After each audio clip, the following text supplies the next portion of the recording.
Total laksana Jumat tanggal 14 Safar 1447 Hijriah bertepatan dengan 8 Agustus 2025 milenial. Insyaallah yang akan menjadi khatib Ustaz Dr. Aufa Safrijal Putra LCMA dan Imam Ustaz Muhammad Beheki, sedangkan muazzin Ustaz Danuri. Akhirnya kepada khatib dan muazzin persilakan dengan segala hormat. Assalamualaikum warahmatullahi wabarakatuh.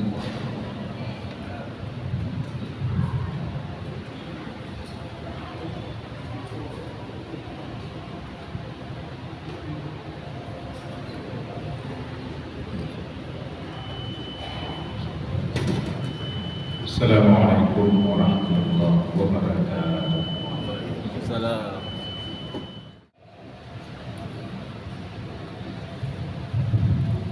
Alhamdulillahil qail wa anfiqu mimma razaqnakum min qabli an ya'tiya ahadakumul maut fayaqula rabbi lawla akhartani ila ajalin qarib fa asaddaq wa akum minas salihin.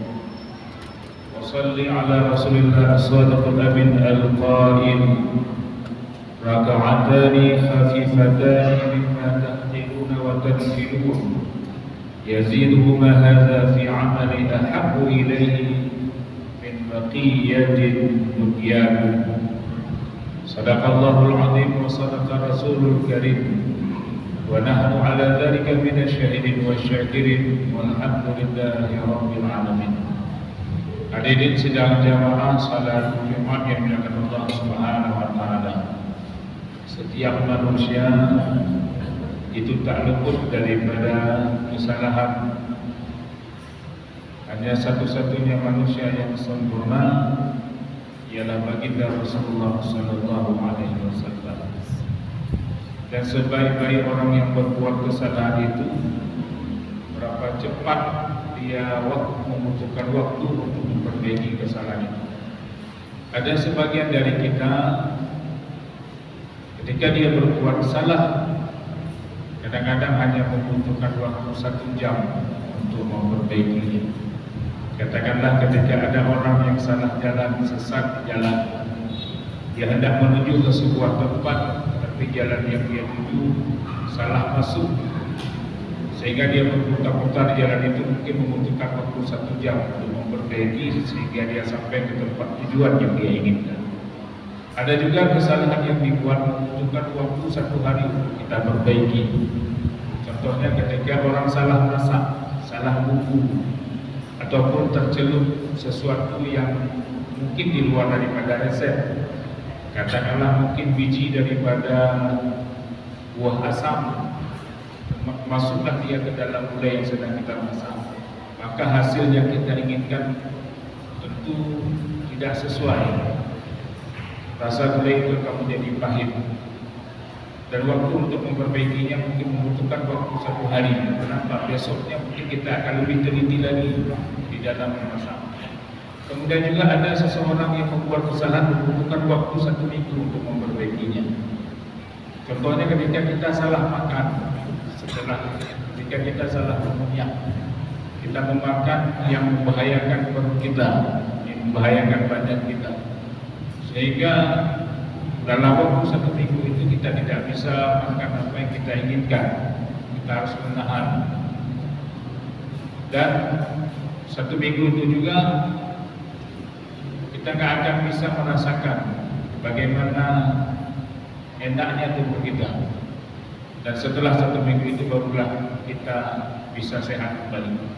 Ada juga orang yang membuat kesalahan yang membutuhkan waktu perbaikannya 1 bulan.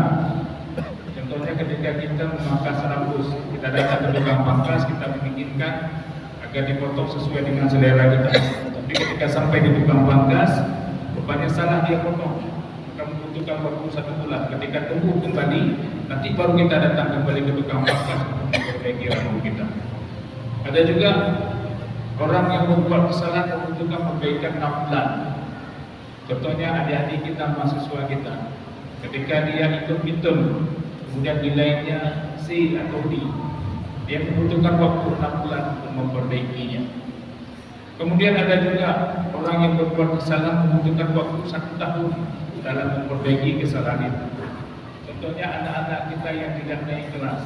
Dia sudah belajar, tapi ketika dia sudah belajar, tapi dia tetap tidak naik kelas karena ada pelajaran-pelajaran yang tidak mungkin diberikan nilai yang baik. Dia membutuhkan waktu 1 tahun untuk memperbaikinya. Ada juga kesalahan yang dibuat membutuhkan waktu seumur hidup. Contohnya mana ketika kita salah memilih jodoh. Ada orang yang berpandangan, kenapa perempuan itu jadi jodoh saya? Ataupun dari pihak perempuan, kenapa laki-laki itu jadi jodoh saya? Maka waktu perbaikannya adalah apabila di antara mereka salah satunya meninggal. Kemudian setelah itu mereka akan mencari jodoh yang terbaik untuk mereka. Apa yang ingin kami sampaikan hadirin sidang jamaah? Semua kesalahan itu masih ada waktu untuk kita perbaiki. Ada kesempatan kita untuk mengevaluasi. Tapi ada sebuah kesalahan yang ketika itu nggak akan ada waktu lagi untuk kita perbaiki. Yaitu ketika kita mati, tapi kita tidak ada amal saleh yang kita bawa kepada Allah Subhanahu wa taala. Walaupun kita meminta-minta kepada Allah, walaupun kita bersujud-sujud kepada Allah, walaupun kita memohon dengan kalimat-kalimat ya Rabb. Karena kalimat ya Rabb itu adalah kalimat yang sangat disenangi oleh Allah. Maka kalau kita berdoa banyak kali menggunakan kalimat ya Rabb, ya Rabb, ya Rabb. Tapi ketika ruh sudah sampai ke rombongan, kita memohon kepada Allah ya Rabb, ya Rabb, ya Rabb. Maka Allah tidak akan mendengar lagi. Dan kesalahan itu tidak akan bisa kita perbaiki lagi. Suatu ketika hadirin sidang jamaah, Rasulullah SAW lewat bersama sahabat di sebuah kuburan. Marra Rasulullah SAW bil qabrin. Lewat Rasulullah di sebuah kuburan. Kemudian beliau bertanya kepada sahabat, man sahibul hadal qabri? Ini kuburannya kuburan siapa? Punya siapa kuburannya? Jawab sahabat, fulan bin fulan ya Rasulullah. Dalam dewan itu tidak dikatakan siapa namanya, tapi hanya dikatakan fulan bin fulan. Apa kata Rasulullah SAW? Tahukah kalian, kata Rasulullah, raka'atani khafifatani yazilu mahadha fi amali ahabbu ilaihi min baqiyatin dunyakum. Tahukah kalian bahwasanya orang yang berada di dalam kubur ini, dia sangat menginginkan, dia sangat ingin sekali. Apa yang dia inginkan? Raka'atani khafifatani, 2 rakaat yang sangat mudah. 2 rakaat yang sangat mudah. Artinya mudah. Dia ada waktu sebenarnya. Ketika dia hidup itu ada waktu dia untuk mengerjakan. Katakanlah kalau 2 rakaat tentunya salat. Apakah itu salat wajib ataupun salat sunnah? Salat wajib itu adalah sebuah kewajiban bagi kita. Kalaupun salat wajib juga kita tinggal tak tahu dah yang kita harus mengambil mana. Rakaatani khafifatani, 2 rakaat yang sangat ringan. Wa yaqtiluna wa mimma yahqiluna, yang sebenarnya ketika di dunia dia ada waktu. Jadi ketika hidup di dunia ada orang ini dia ada waktu untuk mengerjakan 2 rakaat itu. Tapi wa tanfiluna, tapi dia meremehkan, tak ada waktu. Padahal Allah sudah menyediakan waktu 2 rakaat untuk dia kerjakan, tapi dia tak ada waktu untuk mengerjakan itu. Ada waktu luang, ada kesempatan yang diberikan, tapi dia tak mengerjakannya. Maka diri sidang jamaah Allah Subhanahu wa taala, apakah itu salat 2 rakaat duha, apakah 2 rakaat qabliyah atau ba'diyah, atau 2 rakaat tahajudnya, atau 2 rakaat wudunya, ataupun yang lain sebagainya. Ada waktu, ada kesempatan, tapi dia tak sempat untuk melakukannya. Bayangkan ketika dia masuk ke alam akhir, ke alam barzakh, kata Rasulullah sallallahu alaihi wasallam, ahabbu ilaihi min baqiyatin dunyakum. Dia sangat merindukan itu. Orang yang berada di alam barzakh dia sangat merindukan, kalau ada waktu ya Allah izinkan saya ya Allah 2 rakaat saja ya Allah. Yang dulu 2 rakaat dia ada waktu untuk mengerjakan, tapi dia tak mau mengerjakan. Ketika dia masuk ke dalam alam barzakh baru dia merasakan ya Allah izinkan ya Allah. Dan dia lebih memilih 2 rakaat dibandingkan dengan dunianya. Bayangkan ketika di dunia dia menghabiskan waktunya untuk cari uang, mengumpulkan harta. Dengan berbagai cara dia cari harta itu. Makanya ada sebagian orang sudah banyak harta, dia masih suka mengumpulkan hartanya. Sudah banyak orang, tapi dia masih suka untuk mengumpulkan uangnya. Makanya nggak salah kalau uang itu dinamakan dengan harta dalam bahasa Arab. Al-mal itu maknanya adalah kecondongan hati. Apa kecondongan hati? Kecondongan hati untuk terus berkumpul. Setelah dikumpulkan uang, dihitung. Dan itu nggak akan habis-habisnya. Maka hadirin sidang jamaah Allah Subhanahu wa taala, padahal kita tahu harta yang kita cari itu akan ditanya oleh Allah Subhanahu wa taala. Harta ada dua yang ditanya oleh Allah, min aina iktasabahu wa ila aina anfaqahu. Harta itu akan ditanya dua. Yang pertama apa? Dari mana? Dari mana engkau dapatkan harta itu dan ke mana engkau infakkan harta itu?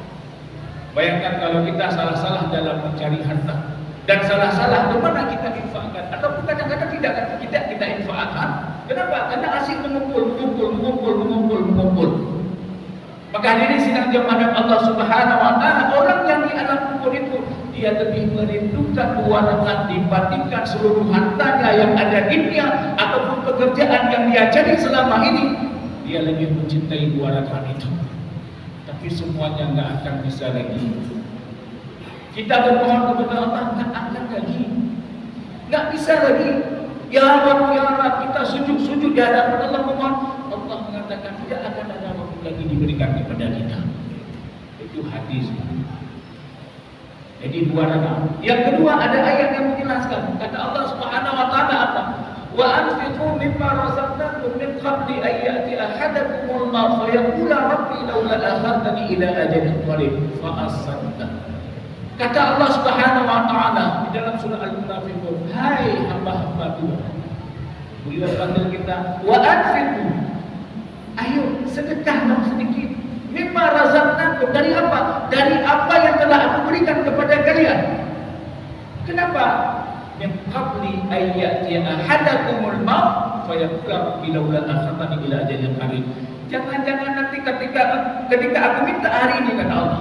Hari ini Allah meminta kepada kita, hai hamba-hambaku, wa anfiqu, ayo sedekahlah sedikit. Dari apa? Dari apa yang telah aku berikan kepada kalian. Kenapa? Jangan sampai min qabli, jangan sampai nanti ketika di hujung hidup kamu, ketika ruh sampai ke kerongkongan, kamu akan mengatakan kepadaku, fa yaqula rabbi laula akhartani ila ajalin qarib. Ya Allah, bolehkah engkau menunda sedetik saja ya Allah? Laula akhartani ila ajalin qarib, sebentar saja ya Allah. Untuk apa? Fa asaddaq, saya ingin bersedekah ya Allah. Kenapa? Wa akum minas salihin, saya ingin jadi bagian daripada orang-orang saleh. Ternyata hadirin sidang jamaah Allah Subhanahu wa taala, pahala sedekah ini dinampakkan oleh Allah. Ketika aku sudah sampai ke rombongan, Allah nampakkan pahala sedekah. Ternyata sedekah itu adalah seseorang yang akan menemani kita dari masuk kita alam barzakh sampai bertemu Allah, yang akan menenangkan kita, kawan yang akan menenang kita, teman yang akan menenangkan hati kita ketika masuk alam barzakh adalah sedekah. Semenjak masuk sampai bertemu dengan hatta yafsilun nas, sampai bertemu dengan Allah, sedekahlah yang akan menenangkan hati kita. Kenapa? Karena hati kita ketika kita masuk alam barzakh itu hati kita kacau balau. Nggak tahu kita, seperti orang asing kita masuk ke dunia itu. Nah, yang akan menemani kita, yang akan menenangkan hati kita adalah sedekah. Maka banyak orang-orang yang telah berpulang ke rahmatullah, dia minta kepada Allah, Rabbi laula akhartani ila ajalin qarib fa asaddaq. Saya ingin bersedekah ya Allah. Maka hadirin sidang jamaah Allah Subhanahu wa taala, jangan tunda sedekah. Jangan tunda sedekah. Hari ini Allah menampakkan dalam mata kita hari ini. Ini bangunan-bangunan masjid kita ini belum selesai. Hai hamba-hambaku, ayo di mana? Ayo infakkan. Nggak akan, semua itu akan ditanya oleh Allah Subhanahu wa taala. Hari ini Allah menampakkan, Allah hari ini membukakan mata kita. Mau terbuka tak mata kita? Tega tak kita melihat masjid kita setiap hari, setiap detik seperti ini? Tuhan hati dengan masjidnya tapi orangnya mantap lagi nyo. Ayo ketuk hati kita. Kenapa? Jangan sampai suatu saat nanti kau akan berharap, ya Allah, tunda sebentar ya Allah. Kenapa? Saya ingin menyedekahkan seluruh harta saya untuk masjid takwa ya Allah. Tak akan ada guna lagi, bahana guna ni. Wa la yuakhirullah ila jaa ajalu. Allah tidak akan mentakhirkan apabila sudah sampai waktunya. Allah tidak akan menunda-nunda. Maka hari ini sidang jamaah Allah Subhanahu wa taala. Hari ini kita diberikan kesempatan oleh Allah Subhanahu wa taala. Tergeraklah hati kita untuk mensedekahkan sedikit daripada harta kita. Jangan takut Pak, harta itu akan melemahkan kita. Harta itu akan habis. Tidak ada dalilnya yang mengatakan kalau kita semakin banyak menginfak, harta kita akan habis. Tidak ada habisnya. Yang ada dalilnya adalah semakin banyak kita menyedekahkan harta kita, makin Allah tambah harta kita. Dan itu telah dipraktekkan oleh Abdurrahman bin Auf, seorang sahabat Rasulullah SAW.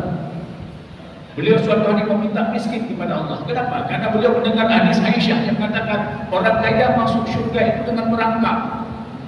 Didengar oleh Abdurrahman bin Auf. Ketika didengar itu, beliau infakkan seluruh hartanya. Beliau berikan hartanya ke jalan Allah. Beliau berikan hartanya untuk umat Islam. Diberikan semuanya. Tidak ada yang tinggalkan kecuali kurma busuk yang beliau tinggalkan. Kenapa beliau tidak menyedekahkan? Karena itu sudah busuk. Apa yang terjadi kemudian? Memang beliau tidak ditakdirkan untuk menjadi miskin. Artinya apa? Setelah diinfakkan semua, yang tinggal hanya kurma busuk, beliau jadi miskin. Beberapa hari kemudian datanglah saudagar daripada Yaman. Datang saudagar dari Yaman. Di Yaman sedang dilanda sebuah virus yang telah merasuki seluruh unta-unta yang ada di Yaman. Semua unta di Yaman sakit. Dan obatnya hanya kurma busuk. Saudagar ini datang ke Madinah hanya untuk mencari kurma busuk. Dan kurma busuk itu hanya ada pada Abdurrahman bin Auf. Diborong semua. Dan kemudian Abdurrahman bin Auf menjadi kaya kembali. Bayangkan hadirin sidang jemaah Allah Subhanahu wa taala. Ini konsepnya. Konsepnya apa? Terima kasih. Terima kasih. Sudah Anda terima, banyak-banyak memberikan. Jangan Anda terus menerima, kemudian Anda hitung, dan tidak pernah Anda kasih. Maka harta itu akan memakan Anda sendiri. Harta itu akan memakan kita sendiri, dan kita akan mati di dalam harta itu. Maka hadirin sidang jemaah Allah Subhanahu wa taala, sebelum penyesalan itu terjadi, kita masih ada waktu diberikan oleh Allah Subhanahu wa taala. Ayo infakkan harta-harta kita yang telah diberikan oleh Allah. Itu sedikit yang Allah berikan kepada kita, dan Allah pun meminta hanya sedikit. Tegakah kita melihat masjid kita seperti ini? Ayo pakai konsep terima kasih, pakai konsep Abdurrahman bin Auf. InsyaAllah harta Anda itu tidak akan berkurang. Harta kita itu akan menjaga kita sampai berjumpa dengan Allah Subhanahu wa taala. Hadirin sekalian dengan Allah Subhanahu wa taala, mungkin ini saja dapat kami sampaikan, mudah-mudahan ada manfaatnya. Alhamdulillah, nahmaduhu wa nasta'inu wa nastaghfiruh wa na'udzu billahi min shururi anfusina wa min sayyiati a'malina. Man yahdihillahu fala mudilla lahu wa man yudlil fala hadiya lahu. Asyhadu an la ilaha illallah wahdahu la syarika lahu wa asyhadu anna sayyidana Muhammadan 'abduhu wa rasuluhu la nabiyya ba'dahu. اللهم صل وسلم على هذا النبي الكريم وعلى آله وأصحابه ومن تبعهم بإحسان إلى يوم القيامة. أما بعد، أوصيكم ونفسي بتقوى الله فقد فاز المتقون. قال الله تعالى في القرآن الكريم: أعوذ بالله من الشيطان الرجيم، بسم الله الرحمن الرحيم، وأنفقوا مما رزقناكم من قبل أن يأتي أحدكم الموت فيقول ربي لولا أخرتني إلى أجل قريب فأصدق وأكن من الصالحين. بارك الله لي ولكم في القرآن العظيم ونفعني وإياكم بما فيه من الآيات وذكر الحكيم وتقبل مني ومنكم تلاوته إنه هو الغفور الرحيم.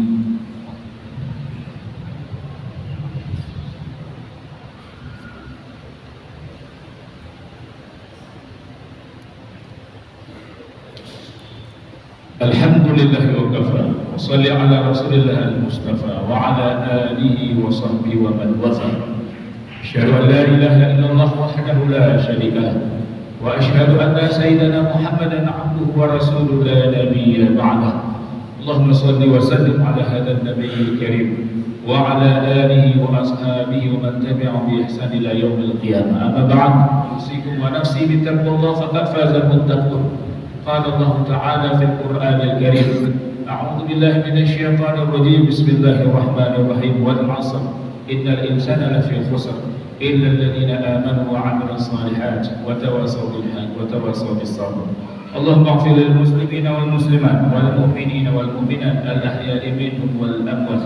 اللهم اغفر لنا ذنوبنا ولوالدينا وارحمهما كما ربيانا صغارا، ولأجدادنا ولجدتنا ولأستاذنا ولجميع المسلمين والمسلمات والمؤمنين والمؤمنات الأحياء منهم والأموات. اللهم اجعل جمعنا هذا جمعا مرحوما، واجعل من بعد تفرقنا تفرقا معصوما. ربنا لا تزغ قلوبنا بعد إذ هديتنا وهب لنا من لدنك رحمة إنك أنت الوهاب. ربنا آتنا في الدنيا حسنة وفي الآخرة حسنة وقنا عذاب النار، ولذكر الله أكبر. أقم الصلاة.